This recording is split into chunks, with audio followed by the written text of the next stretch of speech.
नमस्कार दर्शक बंधु ओडिशा नंबर वन आपण यूट्यूब चैनल मु कृषक को आपन को स्वागत करुछि। चासी भाई माने आज आम आलोचना करवा गुंडूरी पालन उपरे जोटा कि आपनकर ए गुंडूरी पालन रे आमे जो डिस्कशन करिवु सेते आमे पूरा पूरी जानि जिवा गुंडूरी केते प्रकार कोन कोन रहिछि टोटल पूरा पूरी डिटेल्स। चासी भाई माने ए जो गुंडूरीटा कोन याको कोइल पक्षी कहा जाय। ए जो गुंडूरीटा अछि आपन होछि एक छोट आकार शांत प्रकार पक्षीटा जोटा कि आमे गोटे कम जगार आ कम इन्वेस्टमेंट रे आराम से पालन करि परिबा। चासी भाई माने ए गुंडरी जो रोछि आपन को एहा पक्षी खाद्य बहुत कम खाए आ एहा मांस अंडा दुईट पई आमे चाष करि परिबा। ए पक्षी जो देखुचंती आमे जो कुकुड़ा चाष करछे गोटी कुकुड़ा पाखरे चारिटी पक्षी आमे आराम से रखि परिबा।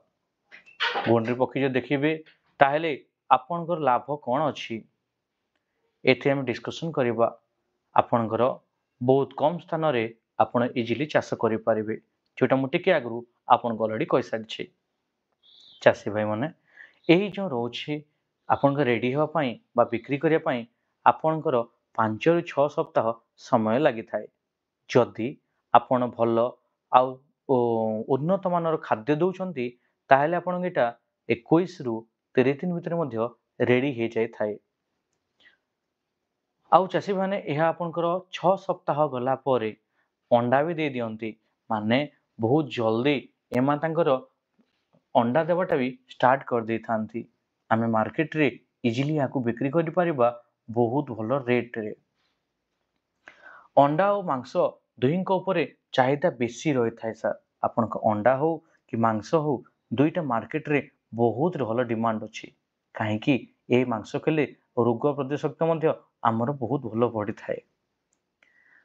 विभिन्न प्रकार आपनकर गुंडूरी आउछि मार्केट रे जेमिति कि आपनकर रहउछि ए जगह रे आपनकर कंटिनेक्स जापानीज क्विल जोंटा कि सबु ठारे आपनकर अवेलेबल अछि। आम ओडिसा रे एही गुंडीटा अत्यधिक परिमाण रे चाष करा जाउछि। 2 नंबर रे आपनकर रहउछि बो व्हाइट गोइल्स जोंटा कि आपनकर मांस पई भलो उपयोगी। तृतीय आपनकर रहउछि ए जगह रे बटन कोइल जोंटा कि आपनकर देखिया को बहुत सुंदर देखा जानती माने आलंकिया रे कि मन टोटल तीनटा कलर मिक्सअप रे मन तयारी। एही भितरु आपनकर जापानीज क्विल बा कोटिनेक्स जापानीज क्विल सबु ठारू आपनकर अधिक फार्मिंग हे थाए। समस्तंकर बयस अंडा देवा पद्धति मांस सब किछि समान थाए। जदि आपनकर बो व्हाइट क्विल्स आणुचंती ताल तार ओजन भी बहुत जल्दी बढ़ी थाए।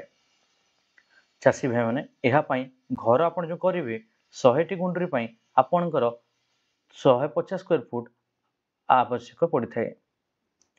एही जो रोछि प्लास्टिक किंबा तारर बाड़ा देले मध्य आपन घर पई किछि असुविधा नाही। तले सुखिला धरण पॉलिथीन किंबा काठ गुंड आपन दियंतु। आउ चासी माने खाद्य पई आपनकर गोटे छोट पक्षी 1 रु बा 0 डे रु 3 सप्ताह पर्यंत आपनकर 28% ताकू प्रोटीन आवश्यक तेणु आपन एही जगह रे ब्रॉयलर रो प्री स्टार्टर खाद्य ताकू खाइबा को दियंतु। बहुत छोट थाए सर तो प्री स्टार्टर दानाटा से आराम से खाइ जे थाए। ता बाद रे आपन को 4 रु 6 नंबर सप्ताह जो रोछि जेंटा बड़ हो जे थाए से टाइम रे आपनकर प्रोटीन युक्त खाद्य ताकू देवाटा 22% निहाते होय दरकार। सेति पई ए जगह रे प्री स्टार्टर जगह रे आपन स्टार्टर दाना जो रोछि बा लेयर ग्रोअर बोलिक आउछि आपनकर ए दुईटा भितु जो दाना भी आपन गुंडी को खाइबा को देई परिबे। आ जोटा अंडा दिया समय रे ताकू ए जगह 18% प्रोटीन दरकार तो एही जगह रे मध्य आपन लेयर ग्रोअर देथिबे जोटा कि आपनकर भलो रिजल्ट पाइबे। आउ चासी भाई माने नियमित भाबे आपन पानी ताकू भलो पानी देबार अछि आउ खाद्य को सुखिला दियंतु आ जो जगह रखिथिबे से जगह मध्य सुखिला रखंतु। ता बादे चासी माने यार रोग कोन कोन हे थाए काहेकि जीवन अछि तो रोग तो निश्चय थिबो तो एहा पई आपनकर रोग न कहिले चले। फिर भी हमको किछि देखिया पड़िबो जेमि आपन फार्म रे केमति रोग न लागे जेमि कि घर को हमें सफा सुतरा करबा बैक्टीरिया रोग रु ध्यान देबार अछि हमको बायोसिक्यूरिटी मेंटेन करबा अछि ताहले हमर फार्म रे आपन यार कोनोस रोग मते देखाइबो पाइबे नाही। अंडा देबा पई आपनकर जो रहउछि लाइट टिके आवश्यक होय थाए तो लाइट न देबे ए प्रॉब्लम होय थाए। ଆଉ ଗୋଟେ ସମସ୍ୟା ଚାଷୀ ଭାଇମାନେ, ଆପଣ ଖାଦ୍ୟ ଭଲ ଦେଉନାହାନ୍ତି, କମ୍ ଜାଗାରେ ଅଧିକା ରଖିଛନ୍ତି, ତାହେଲେ ଗୁଣ୍ଡୁରିର ପଛପଟ ଲୋମଟା ଝଡ଼ିବା ଷ୍ଟାର୍ଟ କରିଦିଏ।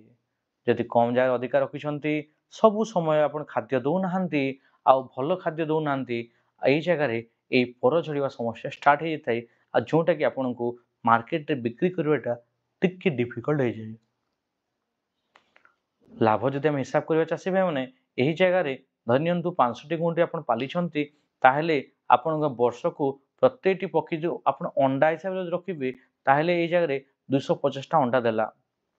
ତ ମୋଟ ଆମ କେତେ ହେଲା? 250 ଗୁଣନ 500 ଇକ୍ୱାଲ୍ ଟୁ 1,25,000 ଟଙ୍କା। ଅଣ୍ଡା ପ୍ରତିଟି ଦର ହେଲା 2 ଟଙ୍କାରେ ଆପଣ ବିକ୍ରି କରନ୍ତୁ। ବହୁତ କମ୍ ପ୍ରାଇସ୍ ମୁଁ ଧରିଛି। ତାହେଲେ ମଧ୍ୟ ଆପଣ ମୋଟ ଆୟ 2,50,000 ଟଙ୍କା। ଯଦି ଆମେ ଧରିବା ତା ଖାଦ୍ୟ, ଘର, ଔଷଧ କାଟିଦେବା ସାର୍ 1,50,000, ତାହେଲେ ମଧ୍ୟ ଆମ ଏଇ ଜାଗାରେ 1 ଲାଖ ରୁପିଜ୍ ଆପଣଙ୍କ ପ୍ରତ୍ୟେକ ଇୟରଲି ଆପଣ ପାଇପାରିବେ। ମିନ୍ସ ଏହି ଯଦି ଆମେ କରୁଛୁ ଲୋ କଷ୍ଟରେ ଆରାମସେ ଆମେ ବେନିଫିଟ୍ ପାଇପାରିବା, 0 ଟଙ୍କାରୁ ଆପଣଙ୍କର ଏହା ଲାଭ ପାଇପାରିବେ। ତ ସାର୍ ୟାର ବଜାରରେ ବିକ୍ରି କେମିତି, ମାର୍କେଟିଂ କେମିତି କରିବା, କ'ଣ ଏତେ ଡିଫିକଲ୍ଟ ଅଛି କି? ନୋ ସାର୍, ଲୋକାଲ ମାର୍କେଟରେ ଯେଉଁମାନେ ହେଲ୍ଥ ପାଇଁ ଯେଉଁ ଭଲ ଇଏ ରଖିଥାନ୍ତି, ହେଲ୍ଥ ଫୁଡ୍ ଷ୍ଟୋରରେ ଆପଣ ବିକ୍ରି କରିପାରିବେ, ରେଷ୍ଟୁରାଣ୍ଟରେ ବିକ୍ରି କରିପାରିବେ, ନହେଲେ ଆପଣ ଯେଉଁ ହ୍ୟାଚେରୀ ଅଣ୍ଡାରୁ ଛୁଆ ବାହାର କରିବା ଅଛି ତାଙ୍କ ପାଖରେ ବିକ୍ରି କରିପାରିବେ। ଅଣ୍ଡାର ପ୍ୟାକିଂ ଭଲସେ କରିକି ଆପଣ ଗୋଟେ ବ୍ରାଣ୍ଡ ତିଆରି କରନ୍ତୁ, ଆଉ ସେ ବ୍ରାଣ୍ଡକୁ ଆପଣ ପାଖାପାଖି ଯେଉଁ ବି ସପିଂ ମଲ୍ ରହିଲା ବା ଆପଣଙ୍କର ରିଲାଏନ୍ସ ସ୍ମାର୍ଟ ରହୁଛି, ରିଲାଏନ୍ସ ସ୍ମାର୍ଟଟା ବହୁତ ଆକ୍ସେପ୍ଟେବଲ୍ କରୁଛି, ଆପଣ ବ୍ରାଣ୍ଡିଂ ତାଙ୍କୁ ଦେବେ, ସେମାନେ ଇଜିଲି ବିକ୍ରି ବି କରିଦେବେ। और ଆପଣ ଅନଲାଇନ୍ ମାଧ୍ୟମରେ ଫେସବୁକ୍, ଇନଷ୍ଟାଗ୍ରାମ, ହ୍ୱାଟ୍ସଆପ୍କୁ ୟୁଜ୍ କରିକି ମଧ୍ୟ ଆପଣ ଅନଲାଇନ୍ ମାଧ୍ୟମରେ ମଧ୍ୟ ଏହାକୁ ବିକ୍ରି କରିପାରିବେ। ଚାଷୀ ଭାଇମାନେ, ଏଇ ଯେଉଁ ଆମ ଗୁଣ୍ଡୁରି ଚାଷ ମାନେ ଅଛି, ଏହା ହେଉଛି ଆପଣଙ୍କର ଜିରୋ ଲେଭେଲରୁ, ଆପଣ ପଇସା କମ୍ ଅଛି, 5-10 ହଜାର ଅଛି, ତାହେଲେ ମଧ୍ୟ ସେଇଠୁ ଆପଣଙ୍କର ଷ୍ଟାର୍ଟ କରିଦେଇପାରିବେ। ଆପଣ ନିଜ ଜମି, ବାରଣ୍ଡା କିମ୍ବା ଛାତ ଉପରେ ମଧ୍ୟ ଏହାକୁ ଆରମ୍ଭ କରିପାରିବେ। ଏହା ଆପଣ ବହୁତ ଆପଣଙ୍କ ଲାଭଦାୟକ ଚାଷ। ତ ଚାଷୀ ଭାଇମାନେ, ଆଶା କରୁଛି ଆଜିର ଭିଡ଼ିଓ ବହୁତ ଭଲ ଲାଗିଥିବ ଆପଣଙ୍କୁ, ଆଉ ଉପଯୋଗୀ ହେଇଥିବ। ଯଦି ଭିଡ଼ିଓଟା ଭଲ ଲାଗିଥିଲେ ଲାଇକ୍, ସେୟାର ଆଉ ସବସ୍କ୍ରାଇବ୍ କରିଦିଅନ୍ତୁ ଯଦି ଆମ ଚ୍ୟାନେଲକୁ ଫାଷ୍ଟ ଟାଇମ୍ ଆସିଛନ୍ତି। ଆଉ କିଛି ବି ଡାଉଟ୍ ଥିଲେ କମେଣ୍ଟ ମାଧ୍ୟମରେ ଜଣାନ୍ତୁ। ଓ ଆଉ ଯଦି କି ଆମ ସହିତ କଥା ହେବା ପାଇଁ ଚାହୁଁଛନ୍ତି ଆଉ ସଲ୍ୟୁସନ୍ ପାଉଛନ୍ତି, ତାହେଲେ 6370679112ରେ ଯୋଗାଯୋଗ କରନ୍ତୁ। ଆଉ ନୂଆ ନୂଆ ଭିଡ଼ିଓ ପାଇଁ ମୁଁ କୃଷକ ଚ୍ୟାନେଲକୁ ଆଉ ଥରେ କହୁଛି ସବସ୍କ୍ରାଇବ୍ କରିନିଅନ୍ତୁ। ଆଉ ପାଖ ବେଲ୍ ଆଇକନ୍କୁ କ୍ଲିକ୍ କରିଦିଅନ୍ତୁ, ତାକି ଆମେ ଯାହା ବି ଭିଡ଼ିଓ ଆମେ ଅପଲୋଡ଼ କରିବୁ ସର୍ବପ୍ରଥମେ ଆପଣ ଦେଖିପାରିବେ। ଧନ୍ୟବାଦ।